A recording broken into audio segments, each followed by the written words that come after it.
I hate this show. Okay, I know what you're thinking. Nikks, why would you make a video on a show that you hate? This show is so good that I hate it. Intricate and complex relationships between characters, queer representation, insanely catchy music, and insane character motives. This is not your typical magical girl anime with sparkly transformations, wands, or weapons, but we do have a cute little mascot and the power of friendship. Okay, let's talk about Sarazanmai.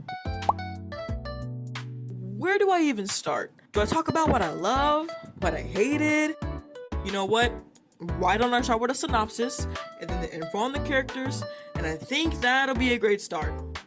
Sarazanmai is an original anime co-produced between MAPPA and Lapin Track. After two middle school boys, Kazuki and Enta, accidentally destroy a Kappa statue of the god of the district, Sakusa, Enta, Kazuki, and Toi are transformed into Kappa by Nikko-P, the prince of the Kappa kingdom. They work for Nikko-P in return of dishes of hope, which give the person in possession whatever they desire. Dishes are gained after collecting the Shirikodama of zombies created by Leo and Mabu, officers of the Auto Empire. Shirikodama. That literally means ass balls. What's going on? Shirikodama are the desires that are sort of hidden in a person's will. They're taken from the zombies by the main boys, but even the main boys have them. The plot to taking Shirikodama in the first place is that when you disturb a Kappa, they take your Shirikodama because you then owe them.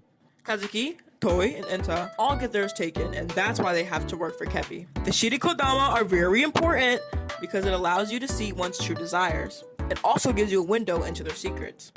Once the boys perform Sarazanmai, which is like the ritual they do with dance to get the Shirikodama out of the zombie, the secrets get exposed.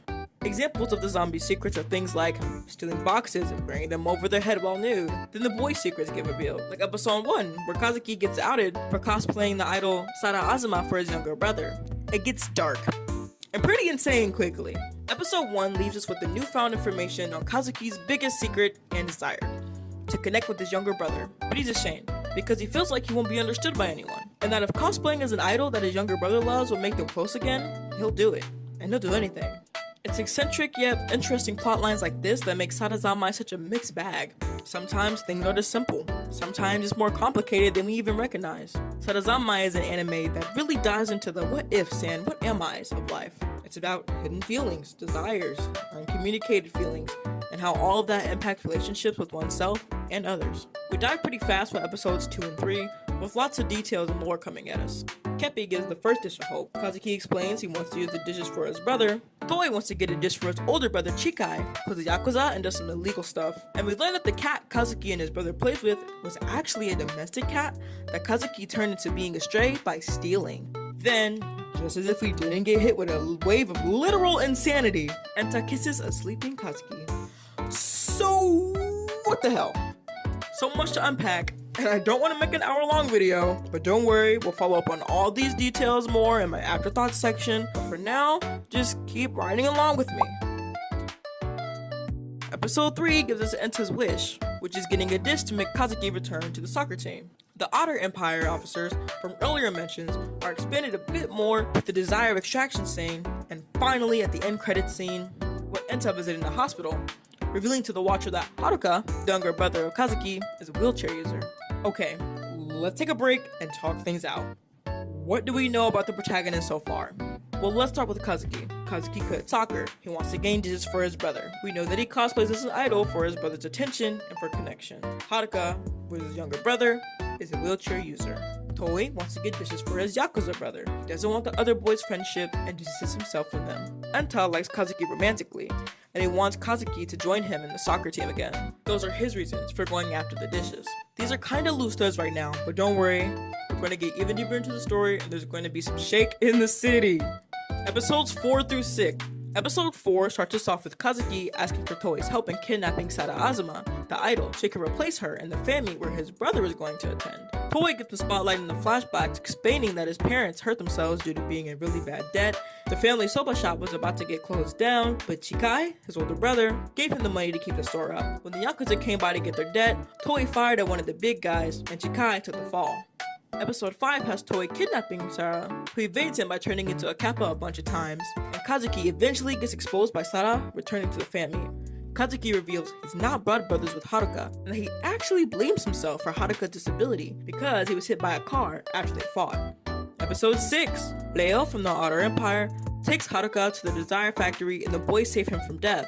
Kepi tells the boys that Leo and Mabu are Outer Empire agents who have been at war with the Kappa Kingdom for centuries because of the Shiri-Kodama energy. The Kappa Kingdom isn't reigning anymore, so the Outer Empire is extracting desires now.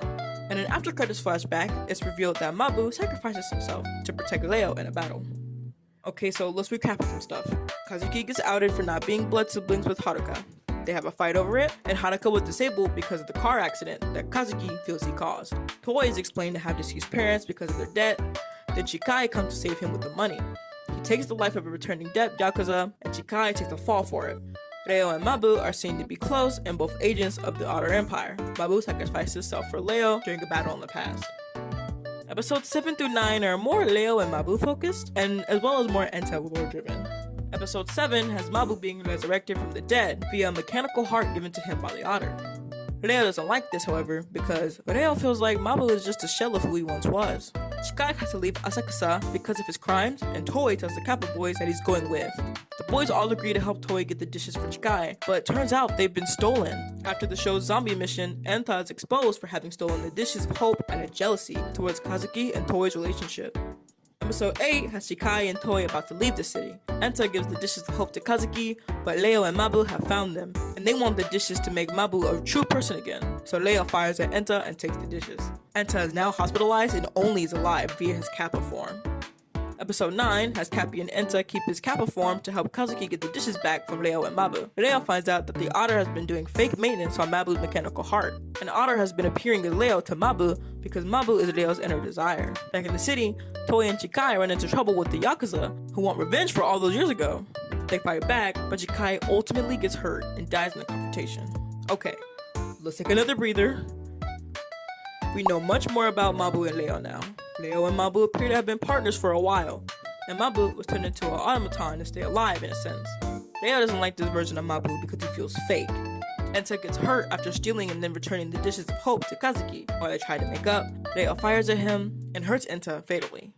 Enta is still alive, just conscious through his Kappa form. Enta originally stole the dishes because he was jealous of Toei and Kazuki's closeness and their bond. Toei and Chikai were fixing to leave Asakusa for good, but then the Yakuza who wanted revenge show up and take Chikai's life. Toei is all alone now and feels that he's failed himself and his brother. During the last 2 episodes, we explored a lot already. Brotherly love, miscommunication in like 10 different fonts, and tons of death and lying. We're almost done with the episode summaries, so after all this, we'll go into the super details during the afterthoughts section. Episodes 10 and 11, the semi-final and the finale. Episode 10 has Kazuki, Enta, and Kepi go to find Dark Kepi, who is a fragment of Kepi Shiro-Kodama, which is under the Outer Empire. Otter knows of Leo's plans to use the dishes of hope, so he turns Mabu into a zombie. Kepi makes Leo a Kappa to get Mabu Shiri-Kodama back, and they learn that Otter forced Mabu into giving up his connection with Leo in order to stay alive. In return, he could never tell his true feelings to Leo. Despite this, Mabu tells Leo that he loves him, and the mechanical heart explodes. Leo starts to go crazy with grief, trying to attack the Kappa boys, but Toei fires at him, who wishes to use the dishes in order to bring Chikai back to life, but Kazuki uses the dishes to save Enta instead, and Toei gets absorbed by the Dark Kepi. Episode 11 starts with Toei trying to destroy his connection with Enta and Kazuki by rewriting them from his memories. But the boys get him to stop and preserve them instead. Kepi fuses with Dark Kepi, and with help from Leo and Mabu who get revived, and they defeat the Otter. During the Sarazanmai ritual, the Kappa boys see a potential future where they all play soccer together, they become close friends, Enta gets his wish, Kazuki returns, but he hurts his leg, and Toei gets sent to juvie for a few years. When he gets released, he tries to hurt himself on a bridge, but Kazuki and Enta save him, and they all have a happy future together. So, what the hell? To me, Sarazanmai is many things, and it has so much to unpack and just talk about and explore. When I was watching for the very first time, I just knew that it was something that was going to stick with me because the storylines and the intertwine between these boys, their hardships, desires, secrets, all of them are super deep and intricate, and not just normal protagonist drama. These boys have genuine hurt, genuine pain, genuine trauma that they're suffering through, and they don't get help for. They resent, they disobey, they fight, they're real. And that's what got me into the show so bad. These characters feel realistic. I can hate them, I can cheer them on. I can feel bad for them because they make you want to. The show wants you to feel bad. It wants you to get angry at these characters. It wants you to see how these people choose to handle their situations and how they could have overcame it with just something as simple as communication at times. I didn't go into exact detail during the episode summaries because honestly, you won't understand Sarazanmai unless you go watch it and see for yourself. The anime is all over the place, but when you're taking the time to watch it and really analyze the characters, you'll see stuff that you wouldn't have noticed before. And the motives become more than just what they appear on the surface. It's truly a journey, and it's a super wild one that feels really silly and gross at first, but then it gets really serious and it's realistic. I think I want to start with the boys first. I'll elaborate on what I thought about the characters and how I think the scenes went for their narratives and what they were trying to accomplish. Let's start with Kazuki. My least favorite, but he's our main protagonist if I had to just pick one. Kazuki is a teenage boy who is dealing with very real feelings. Hurt from his mother, leaving him at a young age, anger and alienation from his family because he's not their blood, and he feels that he doesn't deserve to call them his family, obligation and guilt for Haruka's disability, but also to fix everything by being Sarazanmai, the idol, because he thinks that's the only way he'll connect with his brother again. It's incredibly sad and super frustrating to watch Kazuki ruin his relationships by not being upfront and honest about how he feels. He doesn't think things through. He doesn't think about others' emotions or matters and feelings, and he only defends and protects himself. He's not selfless, he's selfish, and he's trying to keep whatever connections to the people that he loves by sacrificing his dignity in any way he feels he has to. But on the other hand, Kazuki's just a kid. He's hurt, he's confused. He wants better for his brother, he wants better for himself, he wants to have a relationship, but he's scared, he's afraid. He doesn't know how to say what he feels, he doesn't know how to connect with anyone, he doesn't know how to get his point across. And honestly, that's pretty scary because it's pretty realistic. Enta is a lot more tame in my eyes because I feel his motives were just the most relatable and the least shocking or dangerous. He wants to be with Kazuki, he wants to be lovers, but he's perfectly fine with the likely reality of just staying friends. He wants to stay the golden duo in soccer with his bro, but he feels like Kazuki is being taken from him by Toei, and that ever since Kazuki quit soccer, he's been a totally different person.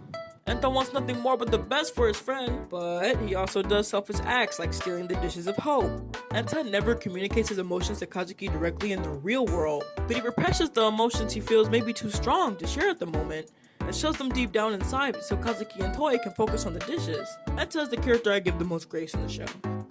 Toei is a lot darker. He has a tough poor background without parents, in debt and all alone, until his older brother was able to help take care of him. The Yakuza backstory with the unaliving of the Yakuza member as a kid, and his brother Chikai taking the fall for it is very believable and a realistic issue.